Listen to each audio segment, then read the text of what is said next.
Now let's move on to the next topic, which is nothing but cross-site request forgery. So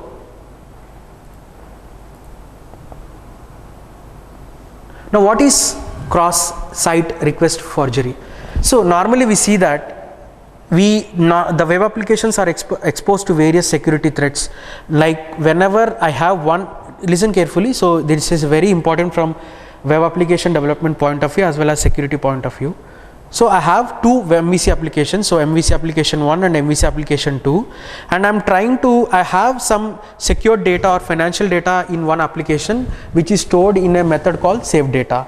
Now I want to, like, normally the web hackers will try to access that method and try to inject some malicious data into our website. So this may be the reason for the hacking of the website. So normally in these scenarios, what the hacker does is, he normally once one web application is running on a server, what he does is, he will, when he knows the action method name and the controller name, what he can do is he can open a basic HTML form, and in the form tag we can have two attributes. One is action attribute and the second is a method attribute. In action attribute he can give a direct controller action method as well as a query string or a parameter, and try to inject some malicious data through that query string. And when he tries to do that, our website will be able to be, it will be open to that request, and hence that whatever malicious data he is sending as part of the query string will be directly injected to our website. So this is a typical cross-site request forgery, normally what web hackers do actually. So in order to prevent this cross-site request forgery, we have two methods. One is using a CAPTCHA system. Normally you see that for various registration forms we use a CAPTCHA form, and the second process is used to have a token based authentication. So these are all the two ways where we can restrict to prevent the CSRF. But with ASP.NET MVC, the advantage is that it comes with a inbuilt CSRF handling mechanism, where we have to just keep anti-forgery token in our form, which is a registration form, and we have to decorate the controller action method with the validate anti-forgery token attribute. So in these two ways we can validate the CSRF attack whenever it comes from a specific hacker. Now let's see, normally this CSRF only works with post method, because normally in the post method we normally post the data and the processing of the form takes place. So that's one limitation where it works only with the post method. Now let's see how to implement the CSRF or the inbuilt CSRF mechanism in our MVC application. Now I have this one MVC application, plain MVC application, and I have one more MVC application which is the data annotation application. Now what I'll do is, I'll go to this one of the view here.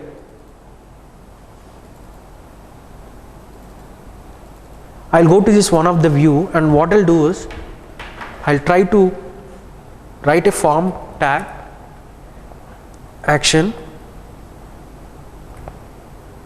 then have a method which is post. I'll try to close this, and I need to know the other application basic running URL. So here, just let me build the second. So MVC application is my second application, and data annotations is my first MVC application. So if you see here, so this is the data annotation which is my MVC first application, and MVC application is my second application. So here I have built both the applications, and what I told you, wherever you sense that there is some attack is going to happen in terms of CSRF, you decorate the particular method with a validate anti-forgery token attribute, and also make sure that you put an anti-forgery token in your basic form. So HTML.anti-forgery token is the one which is the basic form, which will be stopping the attack, the CSRF attack. So two important things you have to do. One is, in the specific view you have to put this syntax, and above the action method you have to put this attribute. Now let's run this application.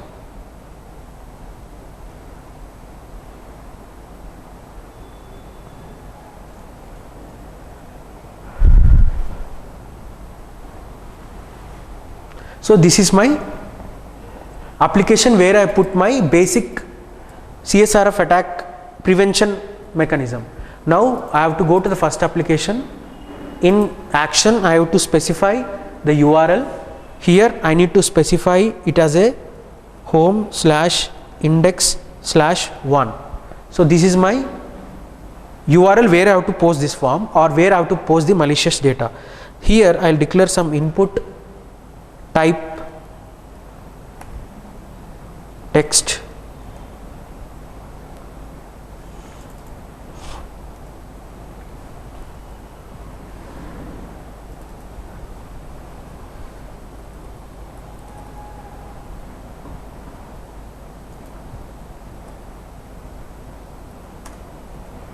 Can close this, and I also put copy paste, and I will put some password here, and I will put a input type submit.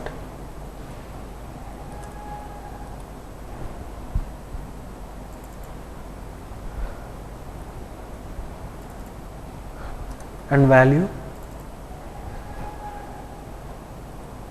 sign. I will close this. So this is a form which is containing this. So my previous application is already running, and let me keep a debug point there also. So I put a debug point and it is expecting some ID. So this is run, and let me run this application. So this is in about, okay.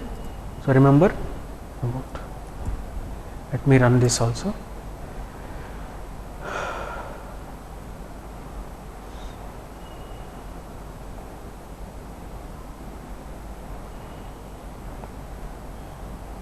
So I have here, and I will click sign in, and it says request the required anti-forgery form field _ request verification token is not present. So now you know the difference. Now when I don't put any request forgery token in my second application, then this error will not come, because since I have implemented my anti-forgery token implementation, so that is the reason it works on a token based authentication, where it will check for that whether that required verification token is present or not. If you see the source of the page where I have implemented this, we see that there is an important input name which is nothing but input name text, input name request verification token, type is hidden, the value is a token value which will be responsible for the basic authentication. So this is the main reason. So every time I implement a anti-forgery token, a request verification token will be generated at the back end. So this will validate whether my request is a proper request or it's a hacked request. So this will be very useful whenever we work with the financial data. Now let's see when I don't implement the anti-forgery token here. So I will go here, I will comment this, then I will go to the index and I will comment this. So once I comment this both, let me run the application once.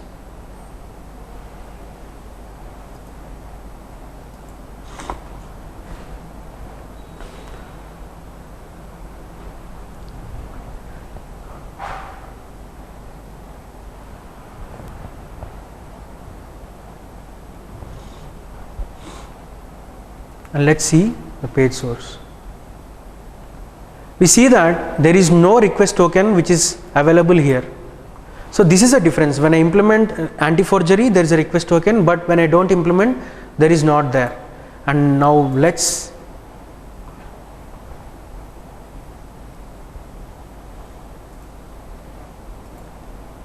revisit and click on sign in. See, you see that directly I can access my second application. So in this way, any user who knows my action and controller method name, because in the URL the controller name and action name will be visible, the site can be easily hacked and malicious data can be sent into this website. So normally in ASP.NET we should implement some algorithms which should be based on the SHA or other type of security based algorithms, but normally with MVC it has provided with an important feature to avoid the cross-site request forgery mechanism. So this is the complete class about, we have seen that in today's class we have seen that we have gone through the basic action verbs, we have gone through the form collection, different methodologies, how to retrieve the data from a basic form, and finally we have seen that how to avoid the cross-site request forgery. Thank you.